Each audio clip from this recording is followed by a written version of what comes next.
லோக்பால் அமைப்பின் பல்வேறு பதவிகளுக்கானோரை தேர்ந்தெடுக்கும் ஆய்வுக்குழு தலைவராக பொறுப்பேற்க முன்னாள் நீதிபதி KT தாமஸும் மறுத்துவிட்டார். அரசியல்வாதிகள், அரசு அதிகாரிகள் மட்டத்தில் நடக்கும் ஊழலை ஒழிப்பதற்காக பார்லிமென்டில் லோக்பால் சட்டம் அண்மையில் நிறைவேற்றப்பட்டது.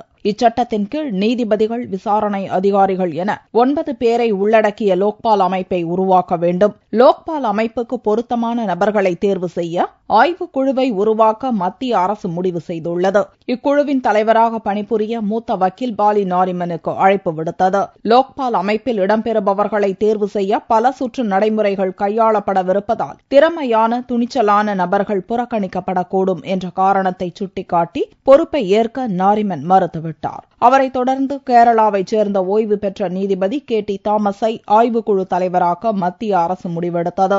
இப்போது அவரும் மத்திய அரசின் அழைப்பை நிராகரித்து பிரதமர் அலுவலகத்துக்கு கடிதம் அனுப்பியுள்ளார். மத்திய அரசு அளிக்கும் பட்டியலிலிருந்து மட்டுமே லோக்பால் அமைப்புக்கு ஆட்களை தேர்வு செய்ய வேண்டியிருப்பதால் பொருத்தமானவர்களை சுதந்திரமான முறையில் தேர்வு செய்ய முடியாத நிலை ஏற்படும் என்று அக்கடிதத்தில் தனது கவலையை தெரிவித்துள்ளார். தேர்வுக்குழுவால் தேர்வு செய்யப்படும் நபர்களை பிரதமர் தலைமையிலான இன்னொரு தேர்வுக்குழு நிராகரிக்க முடியும் என்பதை சுட்டிக்காட்டியுள்ள KT தாமஸ், பிறகு எதற்காக இந்த தேர்வுக்குழு அமைக்கப்பட வேண்டும் என்றும் கேள்வி எழுப்பியுள்ளார். பாலி நாரிமனை தொடர்ந்து KT தாமஸும் லோக்பால் தேர்வுக்குழுவுக்கு தலைமை ஏற்க மறுத்திருப்பது மத்திய அரசுக்கு பெரும் தர்ம சங்கடத்தை ஏற்படுத்தியுள்ளது.